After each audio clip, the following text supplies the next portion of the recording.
Welcome everyone. Every single project is a journey into the unknown, right? But what if you could kind of see around the corners? Well, today, that's exactly what we're going to talk about. We are unpacking a critical project management process, identify risks. Honestly, this is the skill that separates the people who are just putting out fires from the leaders who are proactively shaping success. So here's our game plan. First, we'll tackle the whole idea of uncertainty. Then we'll dive right into the building blocks, the famous ITTOs. We're talking the inputs you need to get started, the tools and techniques you'll use for the search, and of course, the outputs you create. And finally, we'll wrap it all up with the key takeaways you need to really master this process. Let's be real. Every project is basically a minefield of potential surprises. That's just a given. So the real question isn't if you'll face uncertainty, it's how you're going to transform it from something that keeps you up at night into a source of actual wisdom. And that is the absolute core challenge, isn't it? How do we stop just worrying and start knowing? How do we build a system for foresight? Well, that's exactly what the Identify Risks process is designed to do. It's our system for seeing what's coming. This slide really just nails it. The whole goal here is to make a huge mindset shift. You're building this robust profile of what could happen on your project.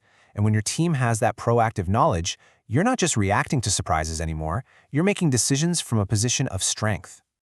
Okay, so here's the formal textbook definition. But the key phrase, the part you really need to latch onto, is documenting their characteristics. See, this isn't just some thought exercise.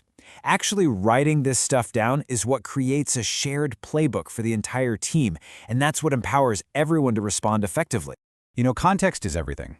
As you can see on this timeline, Identify Risks doesn't just happen in a vacuum. We are right here, smack in the middle of the planning phase. It comes right after you've figured out how you'll do risk management, and it sets the stage for all the analysis and planning that follows. Getting this step right is absolutely foundational. All right, so where do we even begin? Before we can start finding any risks, we need the right information. Let's take a look at the essential inputs that really fuel this whole process. Think of these documents as your treasure map. Seriously, they give you all the context, they highlight where things are connected, and they point out all the assumptions you're making, all of which can point directly to potential risks. And now for the really fun part, the hunt for risks. We've got a whole toolkit of powerful techniques to make sure our search is as thorough as it can possibly be. This table gives us a great bird's eye view of our options, and notice how different they are. Something like brainstorming is all about casting a wide net, just getting a ton of ideas out there. But then you have something like interviews, which lets you really drill down into very specific, tricky areas. The best approach? It usually involves a mix of these. Brainstorming is probably the technique you're most familiar with, and for good reason. The absolute key to making it work, though, is to create an environment where you just get a huge, comprehensive list of ideas out first. No judgment, no shooting things down. The analysis comes later. Now this is a really fascinating comparison because it gets at a very subtle problem. Brainstorming is great, but it can sometimes suffer from groupthink, you know? The loudest person in the room can dominate. Well, the Delphi technique is basically the antidote to that. By making it anonymous and using a facilitator, it strips away all that bias to get to a pure, unbiased expert consensus. It's pretty cool. Okay, we've gathered our inputs, we've used our tools. So what do we get? What's the result of all this detective work? Let's talk about the treasure we've unearthed, the critical outputs of this process. This right here, this is the star of the show. The risk register is the main thing you create in this process. You really got to think of it as the central hub, the single source of truth for all risk information for the entire life of the project.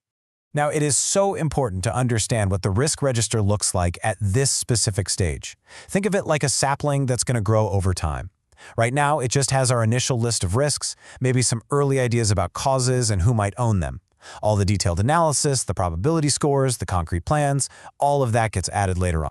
So while the risk register has all the nitty-gritty details for the project team, the risk report has a totally different job. It gives stakeholders and leadership the big picture, a clear, high-level summary of the project's overall risk exposure. It's an absolutely essential communication tool. So now that we've gone through the whole process, what are the core principles you need to remember to really get good at this? Let's boil it all down to the absolute essentials. First, and this is the most important thing, risk identification is a team sport. It is not a solo activity for the project manager. And this quote just says it all, doesn't it? The best ideas are always going to come from different perspectives. And when you get the whole team involved from the start, you're not just getting more ideas, You're building a shared sense of ownership. Everyone feels responsible for managing these risks together. Second thing to remember, this is not a one-and-done deal. Risk identification is an iterative, continuous process. You can never, ever just check this off your to-do list and say you're finished. The project world is always changing. You have to constantly be scanning the horizon for new challenges and new opportunities that could pop up at literally any time. And third, and this one might just be the biggest mindset shift of them all, you are hunting for both threats and opportunities. This is so critical. In project management, risk is just another word for uncertainty. And guess what? Uncertainty isn't always a bad thing. A new technology, a sudden shift in the market, these are positive risks or opportunities that you need to be actively looking for to make your project even more successful. And that's really what it all comes down to. When you master this process, you change your role.